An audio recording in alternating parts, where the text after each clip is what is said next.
Greetings family, welcome back to my channel.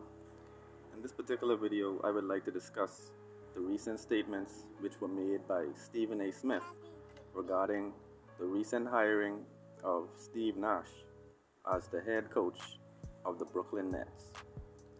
Okay, if you all remember Steve Nash, he was the former point guard of the Phoenix Suns.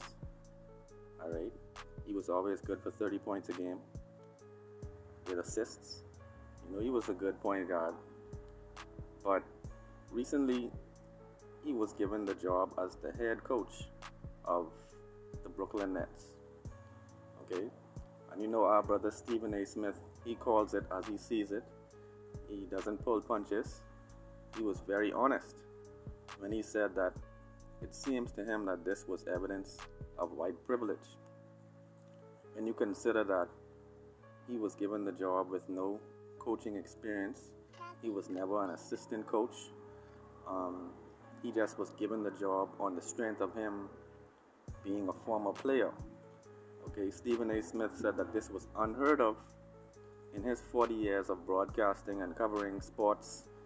He's never seen this happen in any arena of sports, where a team would trust their franchise, which is worth millions of dollars, with a person who's never had any coaching experience in his life. Okay, so I would like to respond to this because many people, including some other black commentators, have chosen this as an opportunity to try and assail Stephen A. Smith's credibility. See, many people, I guess, have been coveting his position as a major commentator. You know, he's very well known in the realm of sports. His opinion is very respected, and oftentimes he uses his platform to speak about the social injustice that is taking place. Alright, I believe he also mentioned in some further statements that he was saying these comments against the backdrop of the current racial unrest that is taking place in America.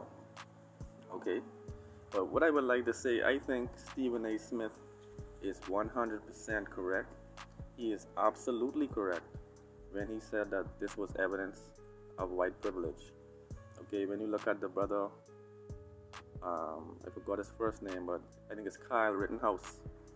Okay, where he is actually regarded as a child for shooting 3 unarmed protesters. This brother is still being characterized as a child. He's being given the benefit of the doubt, even by the President of the United States.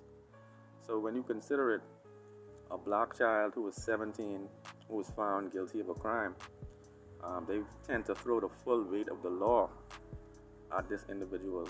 He's considered a man, he's considered a super predator, even though he is also 17 years old. Okay, so there's a lot of examples of racial disparity in America. Okay, but I think I looked at Stephen A. Smith's comments against the backdrop of the post-slavery societies. Okay, because here in the Bahamas, there was a period of time in which even the most highly educated black Bahamians had to work for people who did not have any experience and did not have any college or university degrees. Okay, this was said by a very notable economist who said that even during the 1980s, they found that if you had a master's degree, you still worked under a bank manager who had no degree at all. Alright, and do you want to guess what the credentials were? Okay, the credentials of that bank manager was his complexion, was his or her complexion. You know, the examples of this injustice are voluminous.